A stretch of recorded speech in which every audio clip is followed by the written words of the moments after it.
Why are so many believers frustrated or depressed? What happened to the good news of Christianity? We present eye-opening realities that will transform the struggle to the place where Jesus said, "Are you tired, worn out, burnt out on religion? Come to me. Get away with me and you'll recover your life. I'll show you how to take a real rest. Walk with me and work with me. Watch how I do it. Learn the unforced rhythms of grace." As the blood washed you white as snow, like it never even happened. Or does God keep a record of wrongs? The Lord had to deal with me on that. I remember worshiping at a church, and I was struggling with that. The Lord, didn't audibly say it, but it was directly said to me, said, "David, I don't count your sins." Thank you for that clarification. I mean, it's in the Bible that love does not keep a record of wrongs, but man, we got God like keeping a good and naughty list like Santa Claus. We even teach children that there's a good and naughty list of Santa Claus. Because what it is, it's behavior modification and manipulation.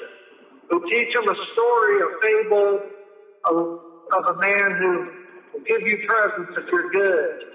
We threaten the children they won't get any presents from Santa if they're not good. And they'll have to, hey, you know what? That's perfect, actually, because what does that do? It does the exact same thing this salvation in heaven thing does. It's all in the future. You're going to find out if you're going to heaven or hell when you die. You're not going to find out now. Did you know St. Nicholas died for the faith?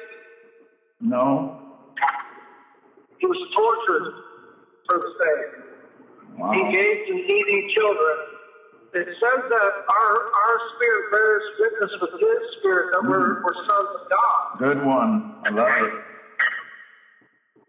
So you do know that. It isn't futuristic. Not all in the future. It's now.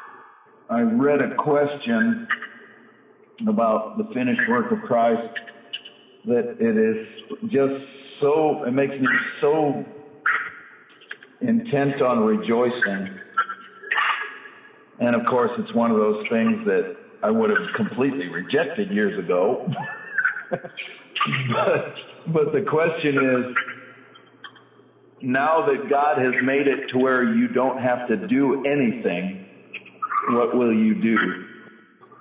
You will do what you believe the Father's done for you. Yeah. That's just awesome. That's why it's not scary. That's why freedom isn't dangerous. Oh, that's a good title. Why freedom isn't dangerous. Freedom isn't dangerous if you believe. Oh no, man, there's a hope. There's a hope in us, man. There's a hope in us that's bigger than all this noise. Yeah.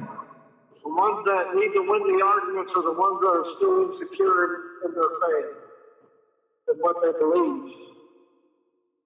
I don't need to win the arguments. He's going to do that. I don't do that. Left to my own devices, I would have been the biggest legalistic teacher to ever live. I would have been giving you a run for your money, but God showed mercy instead. I thought I was doing good, and I didn't him to cry. I wasn't freeing anyone. I was binding them. Was there a turning point that helped you see that? Mercy. When I realized the Father has mercy for me. That was a big thing. So that's a great question, because what that just revealed to me is that Jesus was reconciling me to the Father. And the reconciliation to the Father began to make all this other stuff fall off.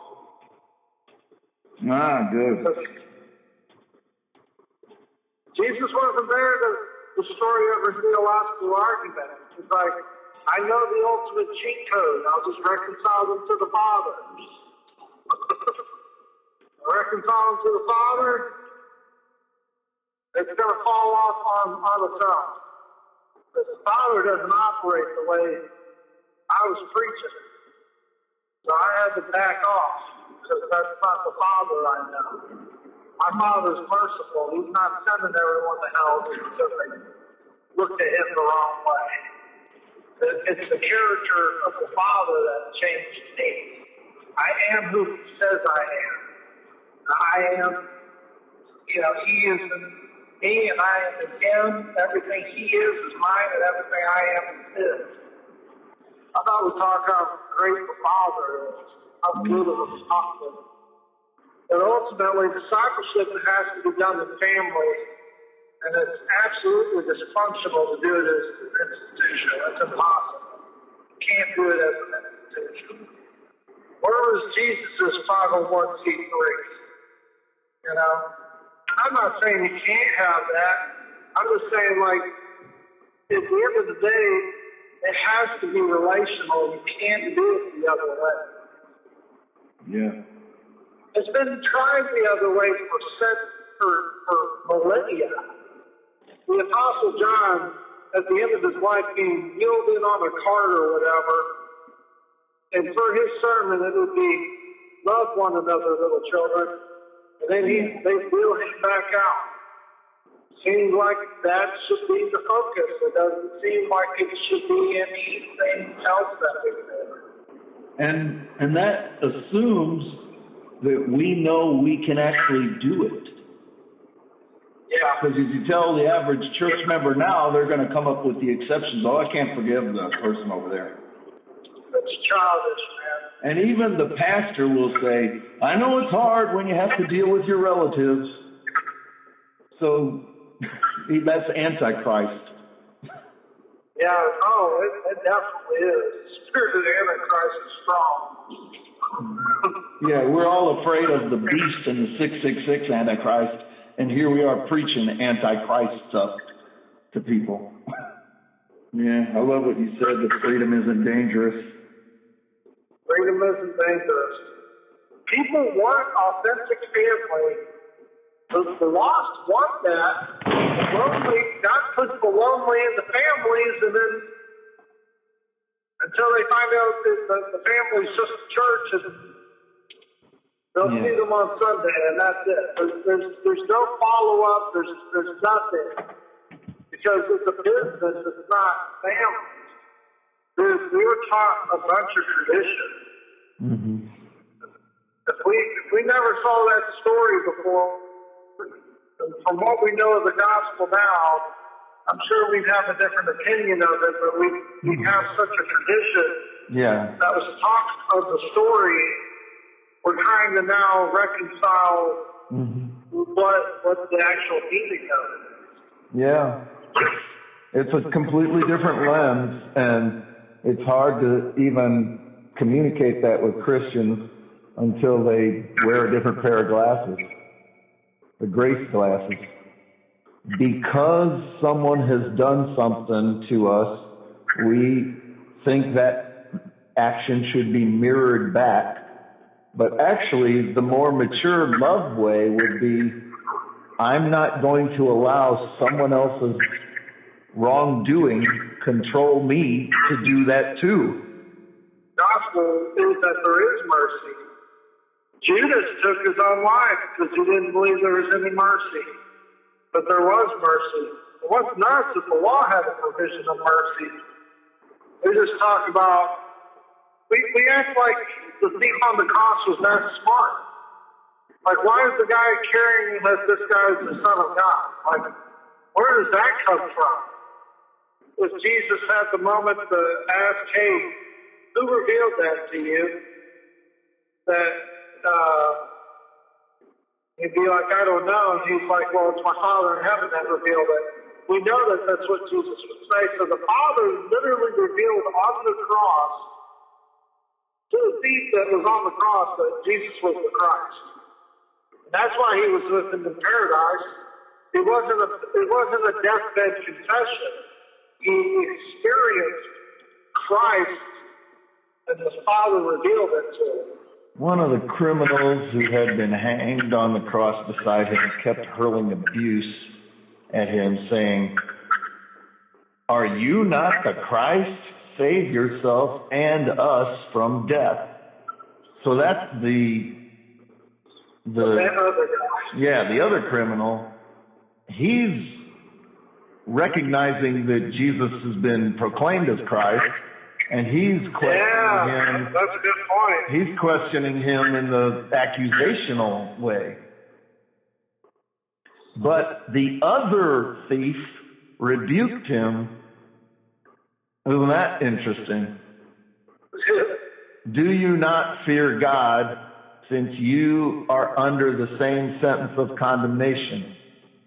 We are suffering justly because we are getting what we deserve for what we have done, but this man has done nothing.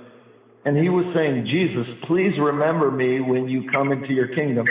Jesus said to him, I assure you, most solemnly, say to you today that you will be with me in paradise. Now, I want to go back and make a statement because I had to read this all out specifically. One of the criminals who had been hanged beside him hurled abuse. Okay, he's labeled as a criminal. But then the next verse says, but the other one rebuked him. It doesn't say that guy was seen as a thief on the cross by God. We have said he's that because he is, but God didn't say that he was. God says the other one, meaning a person. Or you could say, yes, he was a criminal, but it doesn't specifically label him that way because God didn't see him that way. So he wasn't really, in that sense, a thief on the cross. He was just a person. Well, so I know he doesn't say he's the Christ, but ultimately there was something of faith that stirred it. I mean, the other criminal literally said Christ, and the other one rebuked just because he believed he was the Christ. The other one says, this man has done nothing wrong, but the word man is capitalized, as if he's more than a man. Well, for him, like, how does he know he hasn't done anything wrong? How would he know? Yeah, and also he says, Jesus, remember me when you come into your kingdom. How did he know there was a kingdom coming? Is paradise heaven or is it somewhere else? Where was paradise ever used again? You know what I'm saying? Like they interchange words on purpose. They're like, well, paradise is purgatory. You know, like, or paradise is, it didn't mean heaven. Like, what do you mean? What do you mean? Like, paradise is paradise. I mean, if it's not heaven, like, I don't think he wants to be there if it's not heaven. Yeah. He wanted eternal life, you know, like, duh. What's the Jewish Bible that you have? Is it called the Complete Jewish Bible? Complete Jewish Bible. Instead of it saying paradise, it says, you will be with me today in Gan Eden. I don't know what that means, but Gan-Eden. And it's the Hebrew word for the Garden of Eden. That's where Jesus says this guy's going to be. I'm going to make a Garden of Eden for you. Here's some additional thoughts on the idea behind the Gan-Eden. It didn't emphasize inherent sinfulness, and it was in contrast to Gehenna, which is a place of purification or punishment. So there was no purgatory, like, because you were a thief, you're going to have to go through some suffering before I send you to paradise. He skipped that. I like what you said about Gehenna. It's a place of purification. Yeah, and so Jesus is saying, Jesus is like purgatory was after you spend some time there, then maybe you get to heaven. He said the word today, meaning you're skipping that possibility.